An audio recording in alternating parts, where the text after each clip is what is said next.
Before this reunion in London, these men were Guantanamo detainees in the War on Terror. They were called the worst of the worst. Yet none of these men were ever charged with a crime. They were at the wrong place and time, they had the wrong appearance, and practiced the wrong religion, and for that they were kidnapped, detained, interrogated, and tortured without trial or evidence. Now they are free men. But the American system of due process that's supposed to prove the guilty and protect the innocent didn't exist for these men.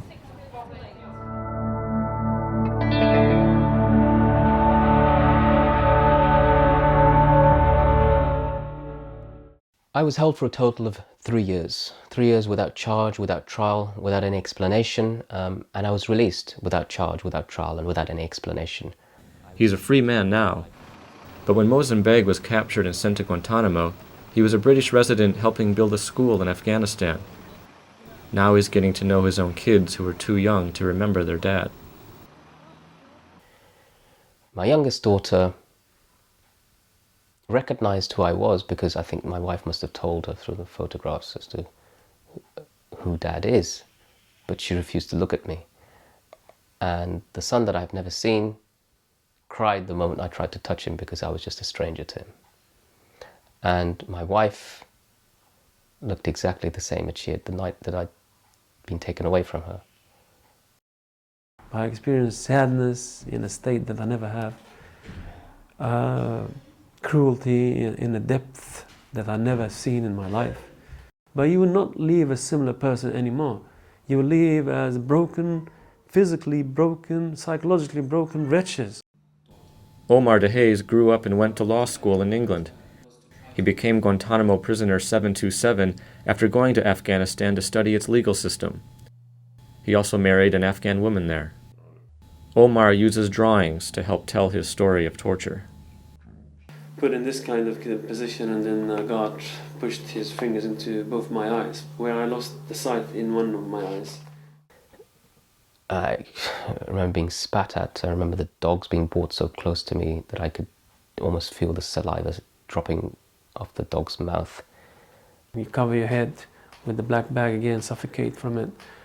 And they'd be laughing. Sometimes they'd pass and hit you with the electric gun if they wanted, sometimes, and they'd laugh about that. But despite the hood, I could make out flashes, constant flashes of light, and they were evidently trophy pictures. Prisoner 421, and I remember his number because his back used to be towards me when his hands were tied up. He'd slumped, his body had slumped. They had clearly put him there to break him, started punching him and then unshackled him, punching him to see if he was putting it on, and then they dragged him away and beat him some more, and eventually he was killed. To say it's depressing, to say it's demoralizing, to say that one has lost hope is all true. Solitary confinement in Guantanamo, really, I mean, it's a place where people lose their minds. Bishr al-Rawi came to England from Iraq at age 16, when his family fled Saddam Hussein's regime. At 32, he went to Gambia to open a peanut factory, where he was kidnapped by Gambian intelligence officers and turned over to the CIA. The first few years, 2-3 years of my capture, I always thought that soon enough they will realize that I'm innocent and I'll be released. Soon enough that will happen, soon enough that will happen, but that never did. Before Guantanamo, I had many interests: skydiving, sea diving, and all sorts of exciting sports. I cycle as well. So quite a lot of things I used to do. I didn't quite feel right, but once I got on my bike, really I felt like I'm almost back to my old self. One struggled after the release. You don't know where you are. You don't know the real world, how to function in the real world. Ruhal Ahmed and Shafiq Razul were among the youngest sent to Guantanamo. They were both born in England, where they grew up as childhood friends. I mean, we was young when we was arrested. I was like, 18, still immature. And, we was in prison and things happened, and we've always been immature. Even like I'm married now, some people still say I'm still immature. And it's the way we are. I hate him. He hates me. I'll hate him till the day he dies. I love the way he keeps his cap on. But he never takes off. They went to a friend's wedding in Pakistan, but ended up detained by the US in Afghanistan, then Guantanamo.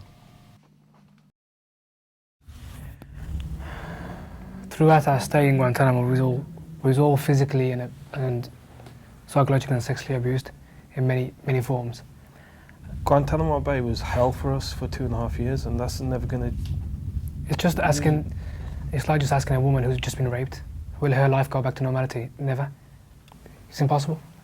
And we've been in the same boat. Well, it's always embarrassing, isn't it, when it comes to sexual abuse? That's why people would go very quickly on it. They just mention sexual abuse and pass it because of the ugliness of it. People were sodomized inside Guantanamo Bay. I know the people that happened to them. Some of them with sticks of broomsticks, sometimes hands, things like that, just to humiliate and break people down. The guy Al-Amri, I remember his voices in my ears before he died, days before he died, and he's saying to me, "Is the things that happened to me happening to you, to your block?" I said to him, I shouted back, I said, "What do you think?" I think what made us kind of survive Guantanamo was the fact that we was young. I was not there on my own. So anything that happened to me, I could relate to somebody that was very close to me. Being best friends from a young age, you know, who else could you want in that kind of situation? Allahu Akbar. Strong faith was a common source of strength for the detainees. I memorized some of the largest chapters of the Quran, and some of them had great meaning for me, and a very spiritually uplifting thing. On the story of Joseph, who is in prison for a crime that he doesn't commit. It taught us to be patient. It taught us that, you know, it's a trial, life's about a trial. And that helped me to resign myself to that fate. No matter what they do to me, they really can't take away what's in my heart. Omar imagined the view from his home in England while in Guantanamo. The scene from his living room window now hangs on the wall as a painting of what sustained him throughout his detention. Dealing with life after Guantanamo is different for every detainee. There are many contrasts as they cope with the trauma. I used to plan when I was young, but obviously the plans got destroyed because I was in prison. So I don't really hope. I just take it day by day. I live for the day. Almost instantly after getting off the plane from Guantanamo, I'd come back home and found that the fire wasn't working, the gas fire wasn't working, and I began to try to fix it and asked if my toolbox was still here. Starting the bike for the first time was really something. You know, you press a button, and you hear it starts, and it really is beautiful. You know, you could feel the engine running inside of you. My experience of America prior to this was everything that I'd seen in the films. The concept of the good guys, the concept of people trying to do the right thing. And that was shattered. The drinks we drink, Coca-Cola, it's American. We still drink it, we still go to the movies and watch movies. So I don't think nobody hates, you know, we don't hate Americans as American people. I want the people themselves, the humans in America, the good people, which I met many of, to realize how in their names those ugly people have done to others. Within a 48-hour period, we were taken out of a supermax prison, and we were walking the streets of London. Why did I get released? I was made to feel like I was the worst of the worst. If I was so bad, why am I here?